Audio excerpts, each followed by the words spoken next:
Continuemos de inmediato con los comentarios en este espacio El Rumbo a la Mañana, y es el turno de nuestra compañera, la mamá de Matías, la mamá de Madi, Danira Caminero. Gracias, Víctor, y gracias a la gente que está en sintonía en este Rumbo de la Mañana, en este martes 15 de agosto del 2023. Yo hoy preparé un tema para hablar con la gente, pero primero quiero hacer una breve reflexión sobre lo que pasó ayer en San Cristóbal. Una tragedia que nos ha marcado. Ayer yo veía esas imágenes y de verdad se me arrugaba el corazón, y vi específicamente la imagen de un señor, y por eso es que quiero hacer como este análisis y esperando que el gobierno pues quizás pueda prestar atención, y también los jóvenes que van subiendo y que van a estudiar a las universidades. Había un señor hablándole a los medios con mucha impotencia, porque al parecer un familiar de los fallecidos tenía desde las 3 de la tarde tirado en el piso, y él decía: estamos esperando un médico legista, no es posible, no hay, nosotros los familiares vamos a levantarlo y los militares no nos dejan pasar. La impotencia de verdad se reflejaba en ese señor, la impotencia de mucha gente, me imagino, que estaba en medio de ese drama, se reflejaba en ese señor, y a mí me partía el alma, porque él solo quería levantar el cadáver de su familiar. Y él decía: ¿cómo es posible que no aparezca un médico legista? ¿Cómo es posible que solo hay un médico legista en San Cristóbal? De verdad que ver esas imágenes a mí me partió el alma.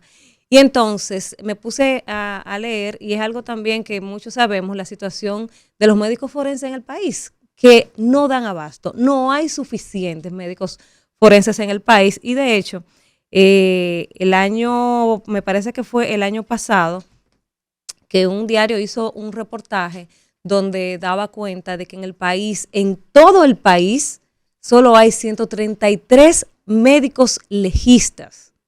Solo hay 133 de estos médicos que son los que están autorizados a hacer el levantamiento cuando una persona fallece. Si fallece en su casa, en un accidente, en un centro de salud, donde sea. Solo hay 33 médicos legistas que son los que están autorizados para hacer levantamiento de cadáver. Y de esta cifra, el 40% no logran ejercer. Oigan, o sea, de 133, el 40% no logra ejercer por falta de oportunidades. ¿Y qué decir de los miserables salarios que ganan? Entre 35 y 60 mil pesos. O sea, yo creo que esta tragedia tiene que invitarnos a reflexionar. Recuerdo que para el tiempo de la pandemia, como se estaba muriendo más gente de lo habitual, pues se le dio una importancia especial al tema de los médicos forenses. Pero el tema quedó ahí. Y entonces, ¿qué pasa en el país?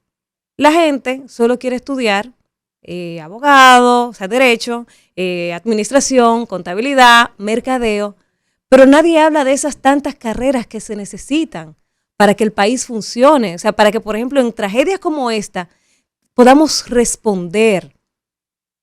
Hay que esperar horas para que aparezca un legista. Y sin decir que ahora muchos lo que quieren ser es de embocero, tiktoker, instagramer o figura de la televisión, y no quieren estudiar.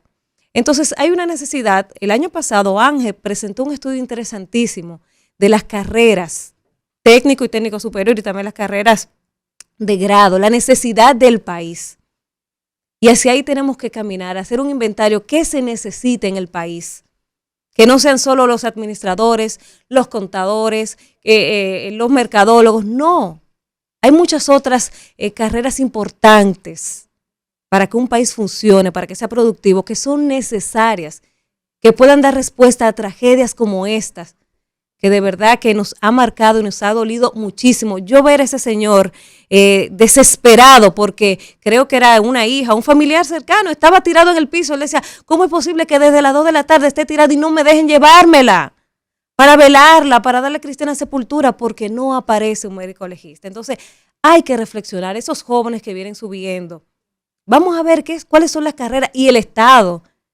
El Estado también tiene que crear los incentivos para que estos jóvenes se motiven a estudiar esas y otras tantas carreras que se necesitan para que el Estado, para que el país funcione como deba funcionar. Eso por un lado. Por otro lado, y voy a tratar de hacerlo brevemente, a raíz de mi experiencia reciente, mi segundo embarazo, mi segundo bebé, a mí me tocó, cuando di a luz, y por decisión propia, obviamente, hacerle lo que es la prueba del talón a mi bebé, que se lo hice al primero.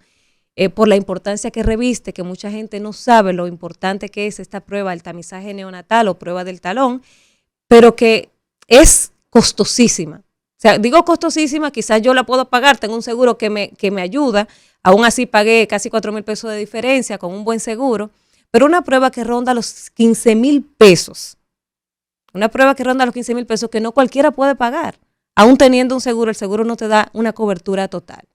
En el año 2021 se introdujo en el Senado de la República, la senadora Lía Díaz, el senador Bauta y también creo que el amigo de San Cristóbal, Franklin Rodríguez, introdujeron al Senado una ley de tamizaje neonatal para que el Estado le dé la cobertura a todos los niños que nazcan, a todos los niños, sin importar distinción.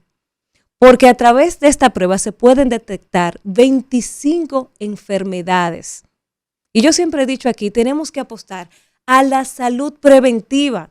Cuando usted le hace una prueba de este tipo a un recién nacido, usted puede ver si va a tener alguna condición metabólica y puede ayudar a mitigar al familiar, a los padres, para que ese niño tenga un desarrollo dentro de lo normal y muchas veces hasta normal, porque se puede prevenir. Entonces, esa ley de tamizaje neonatal, ese proyecto de ley que se sometió en el Senado, que se aprobó en 2 lecturas, pasó a la Cámara de Diputados y se ha olvidado hace 2 años. Y yo veía que el nuevo presidente del Senado decía que va a priorizar las leyes que tienen mucho tiempo dando vueltas y hablaba del Código Penal. Pero yo quiero llamar a la reflexión. Mañana 16, pues empieza otra legislatura, motivar a la Cámara de Diputados porque ese proyecto es importantísimo para nuestros niños, para que tengan una vida decente, para que puedan tener buena salud. Que el Estado asuma esta prueba porque es muy importante. Entonces, nuestros legisladores, proyectos como estos son los que tienen que aprobar.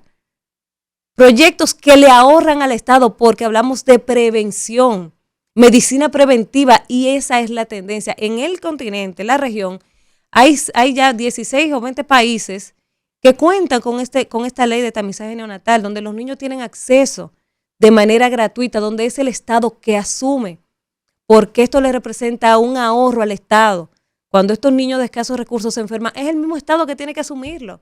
Entonces, si apostamos a la salud preventiva, a la medicina preventiva, son muchos los miles de millones de pesos que nos podemos ahorrar como país. Entonces, yo quiero hacer, a propósito de que mañana inicia otra legislatura, hacer ese llamado a nuestros legisladores, a los diputados y también a los votantes, para que le exijan a sus diputados, y sobre todo de cara ahora que vamos a un proceso electoral, a que le exijan que aprueben proyectos como ese, porque nos benefician a nosotros los ciudadanos, porque no cualquiera puede desprenderse de 15,000, 18,000 pesos para hacer una prueba de este tipo, pero que le puede salvar a la vida a miles de niños que por desconocimiento y por falta de recursos, pues no tienen cómo hacer este tipo de pruebas que le ayudan en su salud. Isidro.